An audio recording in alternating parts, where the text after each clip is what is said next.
Voltamos para mais uma aula bíblica, esta que será a aula que termina esta série de programas, esta temporada dedicada precisamente à ação social. Durante estes meses esteve sempre connosco a Carmen Maciel, diretora da ADRA em Portugal. Mais uma vez, Carmen, bem-vinda. Muito obrigada, foi para mim uma alegria e um enorme privilégio poder estar na vossa companhia para esta série de estudos, porque a principal beneficiária acabei por ser eu, por todas as investigações e pesquisas realizadas, e espero que algum contributo tenha servido também para aqueles que nos veem e escutam. Terei dada por alegre e bem empregue a minha tarefa aqui. Na verdade, não estamos no fecho do programa, estamos no início. É verdade que em jeito de despedidas, mas ainda há a aula de hoje e com um assunto bastante pertinente, uma comunidade de servos. E passamos então ao sumário que escolheste para nós hoje. Estamos a culminar o nosso estudo e aquilo que realmente nos é apelado é que nos tornemos nesta comunidade de servos. E trago para sumário, partilhando convosco, que como comunidade religiosa e como organização devemos andar como Jesus andou, evangelizar como Jesus fez, servir como mãos, pés, voz e coração de Jesus no mundo de hoje. Como texto bíblico, vamos ao livro de Hebreus, no capítulo 10, e vamos ler os versículos 23 e 24. Diz assim: Retenhamo-nos firmes a confissão da nossa esperança, porque fiel é o que prometeu, e consideremo-nos uns aos outros para nos estimularmos ao amor e às boas obras. Mais um versículo fantástico que nos mostra, enfim, o amor de Deus por nós, mas também como Ele nos pede que nos interessemos pelos outros. Num programa lá atrás, não consigo precisar já em que aula foi, nós trouxemos aquela imagem bastante comum do sal, de sermos o sal da terra, a luz do mundo. Mas a Bíblia é repleta de outras ilustrações que nos mostram precisamente a forma como nós devemos ser influentes e influenciadores no mundo. Queres partilhar connosco outras das ilustrações que a Bíblia nos traz sobre este aspecto? Sim, com todo o gosto irei pegar nas ilustrações de Paulo. Estão sumariadas, pedia-te que pudesses partilhar com aqueles que nos veem algumas das ilustrações que eu gostaria de trazer. Então, a primeira é que nós, crentes cristãos, somos considerados um sacrifício vivo. O que é que isto quer dizer?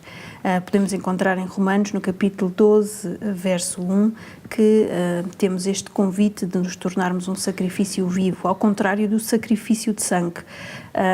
Alguns comentadores referem que este sacrifício se refere a uma adoração espiritual e inteligente, por oposição a todos os sacrifícios formais em jeito de ritual, que pouco significado teriam, algum pouco valor. Por outro lado, nós somos também considerados como corpo de Cristo. É conhecido o conjunto de textos que se encontra em 1 de Coríntios, no capítulo 12, versos 12 a 20, é extenso, não vamos ler, mas em que nós temos uma alusão, uma metáfora em que a Igreja é como um corpo e cada um de nós representa um membro, seja ele um membro maior ou um membro pequeno, todos eles fazem parte de um só corpo e todos eles contribuem para o seu funcionamento. Se um, por mais pequenino que seja, falhar, todo o metabolismo do corpo está em vias posto em causa, exatamente. Portanto, esta importância de todos nos envolvermos como corpo de Cristo. Por outro lado, em 2 de Coríntios, no capítulo 5, dos versículos 18 a 20, nós somos considerados embaixadores. Embaixadores de quê? De ministérios muito específicos que Deus nos deu. Uns foram chamados para um ministério específico, é esse ministério que devem abraçar, se noutra circunstância são chamados para um outro ministério, portanto estarmos sempre disponíveis para abraçar estes ministérios enquanto embaixadores de Cristo nesta terra. E por último, um que é bastante agradável, nós somos considerados perfume.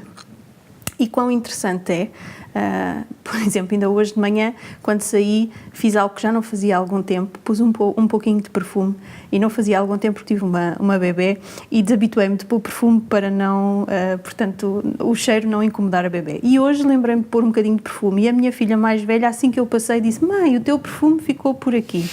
E é exatamente esta a ilustração de um perfume suave, mas que é notado, que nós devemos ter enquanto cristãos. Deixar o odor de Cristo por onde passamos, a fragrância do conhecimento, da experiência do amor de Cristo em nós. Então, cada uma destas ilustrações se refere a um papel dos crentes como representantes ou agentes do reino de Deus, mesmo no meio de um mundo assolado pelo grande conflito. Quando falamos de serviço social e falamos de evangelismo, muitas vezes temos a tendência a separar e às vezes até a comparar um com o outro. Esta noção de caridade, mas ao mesmo tempo testemunho, se as nossas atividades são de caráter evangelístico, são de caráter social, parece que como comunidade de igrejas temos muitas vezes a tentação de colocar estes dois aspectos a par. Ou até, por exemplo, pensar, bem, nós vamos fazer uma atividade de cariz social, mas temos que incluir de alguma forma aqui uma parte de testemunho. E imagino que até possa acontecer vice-versa. Dá a sensação que estas duas realidades têm assim uma espécie de fricção uma com a outra. Como é que podemos desbloquear esta realidade? Nós podemos desbloqueá-la se compreendermos que, ao invés de terem uma fricção, elas são complementares. Mesmo que nós não tenhamos que meter à força o evangelismo numa atividade social ou o social numa atividade do evangelismo. Porque muitas vezes as coisas até acabam por fluir naturalmente. Nós estamos a fazer uma obra social de forma desinteressada, sem esperar que as pessoas se convertam àquilo que nós acreditamos, mas as pessoas até acabam por perguntar, está a fazer isto porquê? O que é que quer dizer o nome adventista? E aí pode até surgir a oportunidade de nós ligarmos as duas coisas. Mas dizia eu que não precisamos de tentar encaixar à força, porque as coisas acabam por fluir naturalmente. Deixa eu lá interromper-te. Essa noção de que quando fazemos alguma coisa para ajudar alguém, não o fazemos com o propósito de converter essa pessoa. Ou seja, que quando o nosso ato de compaixão para essa pessoa pode refletir a minha ligação com Deus, e por isso eu tenho um ato de compaixão, mas esse ato vale por si mesmo, pela ajuda em si mesmo, pelo suprimento daquela necessidade de uma forma concreta. Não com o objetivo claro, estratégico de levar aquela pessoa a uma conversão, quer seja uma entidade religiosa, a Deus, enfim. A noção de que quando eu estou a ajudar alguém, eu estou em si mesmo já a fazer um ato de resposta a um pedido direto de Deus, mesmo que não faça mais nada, não é? Claro. Esta noção que tu trazes aqui de estratégica é muito interessante, porque se nós estivermos a fazer algo dessa forma, de forma estratégica, as pessoas percebem, assim como nós percebemos quando nos estão a tentar vender alguma coisa com um segundo objetivo, exatamente. Portanto, todos nós temos as mesmas capacidades e acabamos por chegar lá. Portanto, esta questão estratégica nunca deveria estar... Nem foi assim que Jesus fez. Exatamente, não foi o exemplo que Jesus nos deixou. Muitas vezes, já aqui vimos em estudos anteriores, ele curava, ele alimentava e não esperava nada em troca. Apesar de, como nós sabemos, havia sempre quem acabasse por regressar a esse Jesus. E porquê que isto acontece? Nós não podemos repartir as pessoas, dizer, olha, metade do Daniel é social, a outra metade do Daniel é espiritual. Não, eu quando estou com o Daniel, eu estou com o ser na íntegra. E quando estou a satisfazer uma necessidade física, sem mesmo que eu me dê conta, eu estou a satisfazer uma necessidade espiritual. Mesmo que essa necessidade espiritual não seja temática religiosa. Portanto, posso estar a satisfazer uma necessidade espiritual que seja levar esperança, levar amor, levar conforto, tudo isto é religião, sem termos que estar a falar explicitamente de doutrina. E, portanto, sem compartimentarmos as pessoas, o Evangelho é aceitar e amar as pessoas no seu todo. E acabamos por, naturalmente e de forma abnegada, contribuir para todos os aspectos dessas mesmas pessoas. Penso que até a forma de maior valorização pelo ato em si, essa pessoa perceber que a minha atitude é porque eu sou cristão e não porque quero fazer dela uma cristã. Exatamente, não é? Exatamente. Isso é muito importante nas comunidades onde estamos inseridos. Como já foi aqui frisado, trabalho na Agência Humanitária da Igreja Adventista e muitas vezes quando procuro parcerias, entidades com quem possamos trabalhar, muitas vezes a primeira pergunta que surge é: mas as pessoas que vocês vão ajudar têm que se converter à vossa religião? E a resposta tem que ser taxativa. Não. Nós estamos a fazer o bem de forma desinteressada. Estamos a fazer o bem porque queremos que o mundo, nem que seja uma vida, uma comunidade de cada vez, possa transformar-se, sentir o alívio, sentir o amor, sentir a generosidade que ainda existem na humanidade.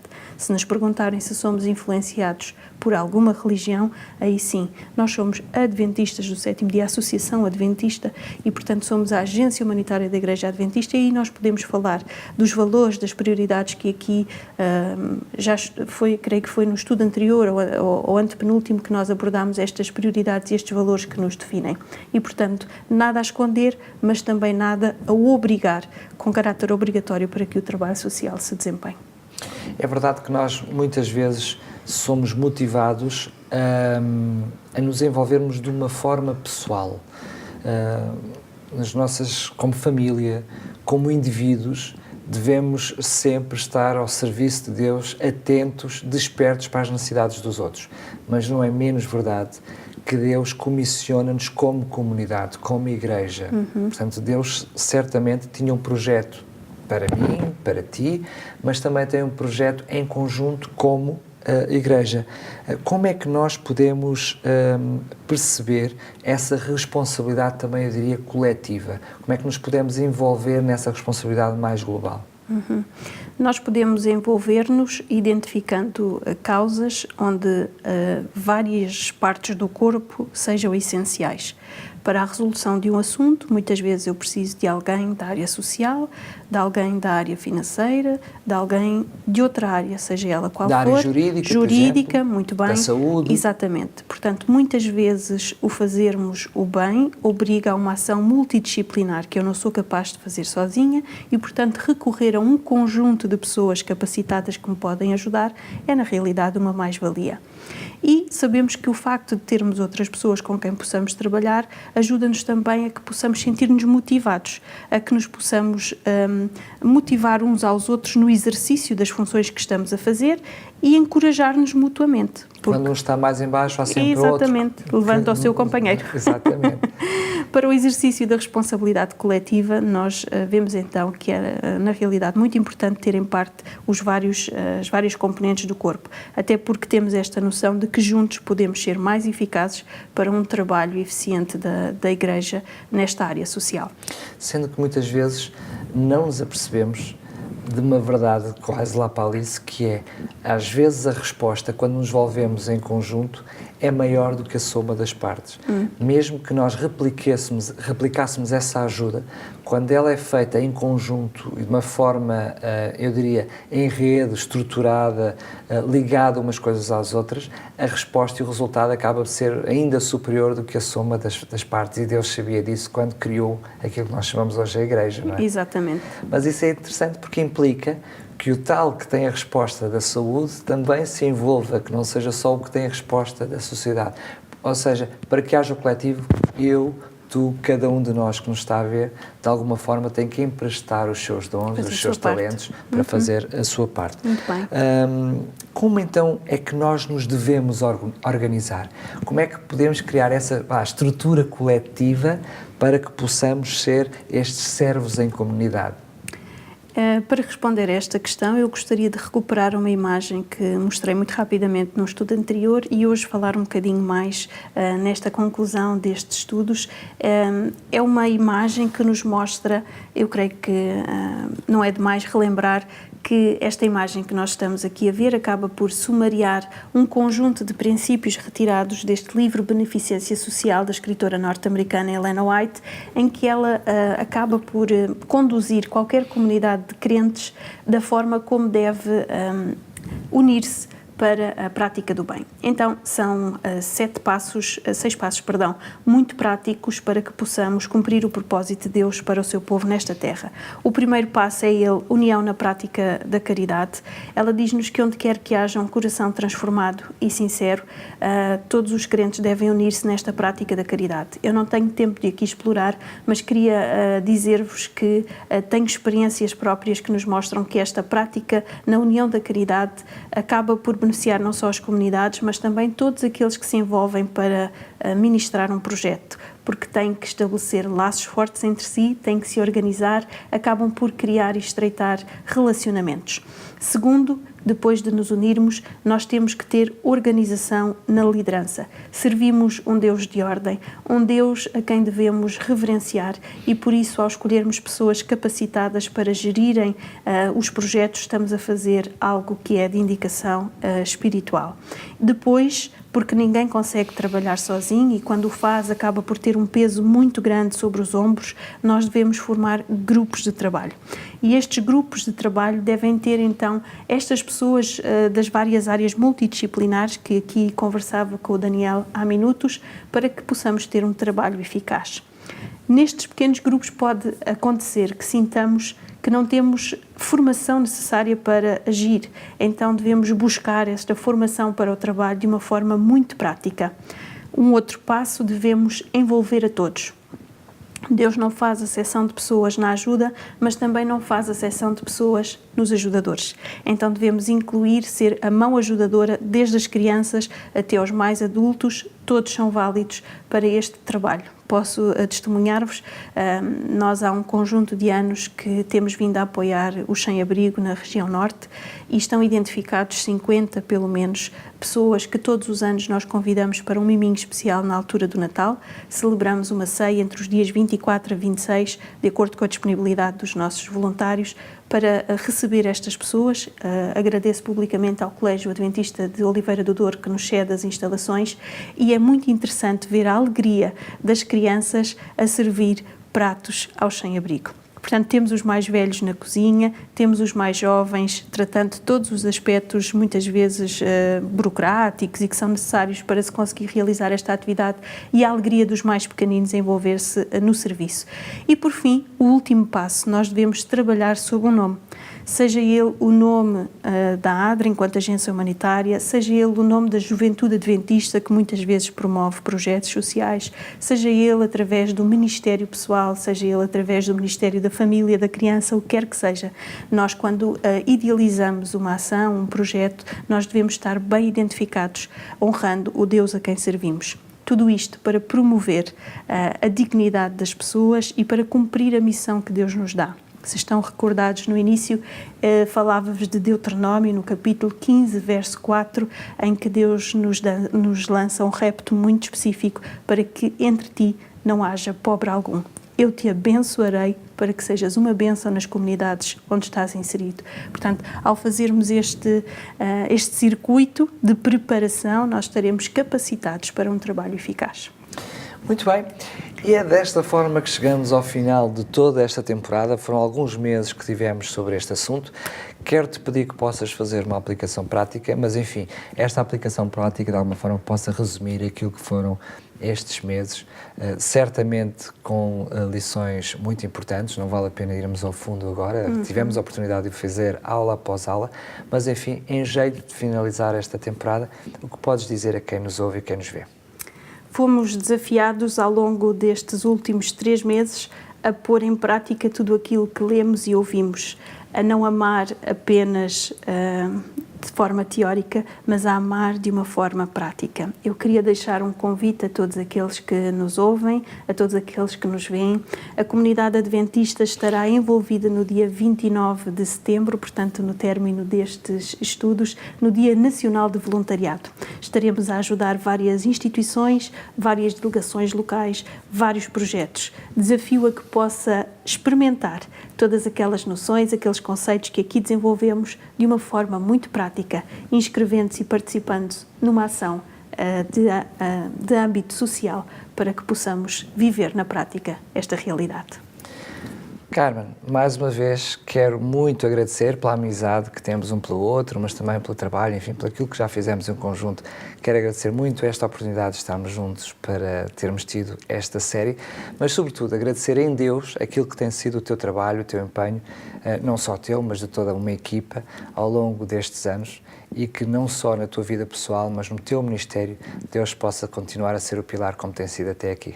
Muito obrigada, Daniel, pelas tuas palavras, que agradeço e retribuo, reconhecendo na realidade que Deus capacita para o ministério porque, como aqui já vos contei, não era a minha área de formação profissional e sinto que Deus, ao longo destes últimos 11 anos, tem utilizado da forma que tenho permitido, porque isto é muito importante, que nós deixemos que Deus nos utilize da melhor forma possível.